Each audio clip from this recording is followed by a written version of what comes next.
Welcome back to CBS Mornings. Have you noticed you can't watch sports on TV or on your phone today without seeing ads for online gambling? Well, that's because sports betting has become a huge business.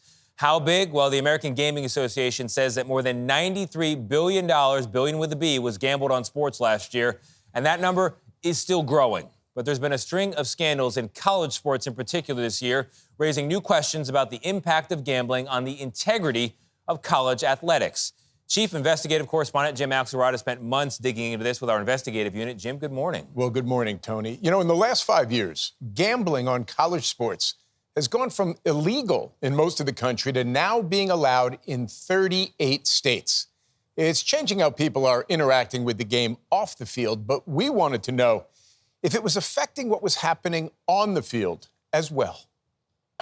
College football rivalry at its finest. When Iowa took on Iowa State in September, it was 5 players not suiting up who made some of the biggest headlines. All had been sidelined and were dealing with criminal betting charges, including Iowa State's star quarterback. That's a starting quarterback of a Power 5 university at football. How much bigger do we get than starting quarterback at Power 5 schools? Was he betting on his own team? Yes. I mean, any athlete betting on their own events, period, in our world, it just can't happen. Matt Holt runs U.S. Integrity, a Las Vegas-based tech firm retained by nearly every professional sports league and all of the major college conferences. Holt's company is the watchdog, guarding every game that can be bet It's a first down. to make sure they're conducted fairly and squarely. I think Iowa and Iowa State was a huge eye-opener. Maybe for others, but Holt's eyes had been wide open for months. When U.S. Integrity noticed something fishy with the bets placed on this University of Alabama baseball game, Holt alerted state regulators. And in May, Alabama fired its baseball coach after he allegedly helped an associate make bets against his team in a game he was coaching. If you have a coach who is betting on his team to lose, this is a 5-alarm fire. 100% 5-alarm fire, yes. College sports has had plenty of gambling scandals over the decades.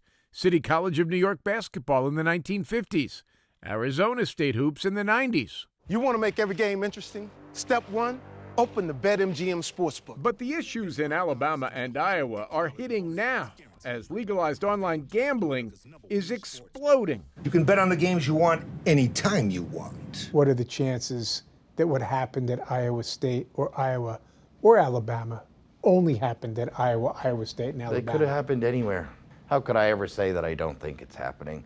Because the proof recently shows someone dug in that well and there was water. Matt, we spoke to a Division I athletic director, and he said to us, quote, "I'm scared to death. We are all on pins and needles." Do you hear that a lot? I do. We're ingesting a ton of different data sources. U.S. Integrity COO Scott Sadin came from the hedge fund world, where he analyzed Wall Street transactions to root out suspicious deals. Now he does the same, crunching sports data. How many sports do you keep your eyes on? Everything that has regulated sports wagering available on it. U.S. Integrity focuses on betting lines, odds, refs, and social media posts to try and spot suspicious behavior. They alert leagues, state regulators, and the NCAA when something just doesn't look right. Around 15 to 20 notifications go out to sportsbook operators and regulatory offices a month. The company wouldn't share specific games that raised their suspicions, but said their most common concern is gamblers trading on inside information, like that solicited in this direct message to a college athlete on a top 25 NCAA basketball team. A DM the athlete might not even have known was from a gambler. This person started selling it under the misleading pretense of, look, I have this student athlete. The guy himself is feeding me inside info. With 363 Division I teams in college basketball alone, 10 times the number in the NFL or NBA, Holt has his hands full.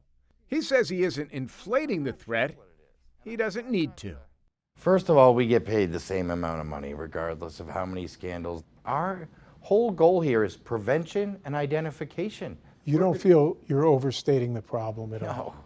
and have never tried to. Again, But don't take Matt Holt's word for it. Morning, Governor. How are you? How are you? Just ask the man who stands atop the world of college sports, NCAA President Charlie Baker. What's your sense of the threat to the integrity of college sports that online gambling presents? It's extremely prevalent. And the fact that it is now, on your phone, you don't have to go somewhere to bet. I think it's a real challenge, not just for us, but for student athletes.